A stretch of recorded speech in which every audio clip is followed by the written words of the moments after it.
In our last video about Purusha Pretham, one of the key aspects of cinematography we discussed was the use of colors in that film. Let's have a closer look at one particular scene from that movie which used color in a thoughtful way. Welcome to Lensman Reviews, and this is Inside the Scene.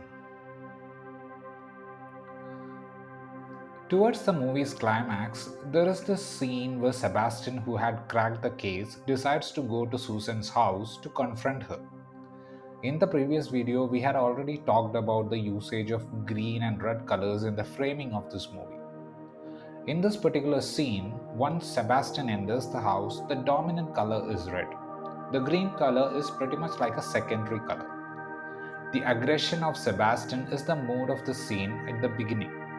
So, to emphasize that aggressive emotion, you can see the red color having prominence over the green. The colors basically represent the attitude of the character in those moments. What I liked about this particular scene is the graph of the color percentage.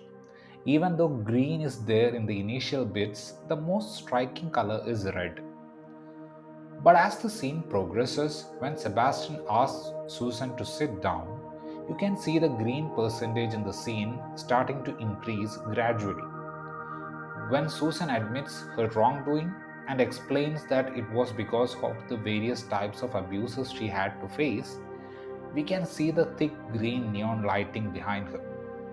And even Sebastian's face has this green tint which becomes much more prominent this time. In between this, when Susan lies that she is not the killer, the framing suddenly changes from the conventional to odd corner framing, and the dominant color becomes red. After this, Krishand did something smart. Just when Sebastian has calmed down and starts to think Susan has some point, the power supply to the house goes off, and we see Sebastian, Susan, and the advocate completely in green tint with zero red. Towards the end of that conversation, the advocate agitates Sebastian by blaming him. And once again, Sebastian returns to his angry mode, and we have the power coming back along with the red color. The color scheme percentage varies whenever the scene slips into that grey zone of not knowing who really is the bad person.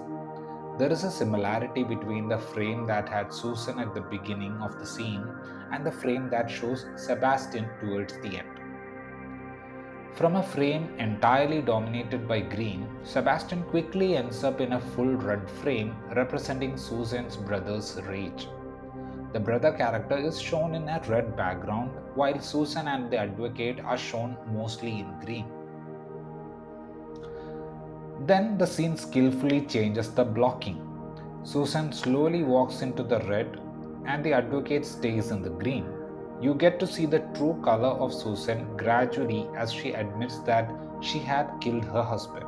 And that scene has her in red and the advocate in green. Whenever the brother and sister are shown, the predominant color is red. As the scene ends, the color is full of red with no tinge of green. What I have shared in this video is just an interpretation of the usage of colors from my perspective. If you were able to interpret it differently, please do share those thoughts in the comments. Thank you for watching, and if you liked what you saw, please like the video, and if you still haven't subscribed to the channel, please do consider that as well.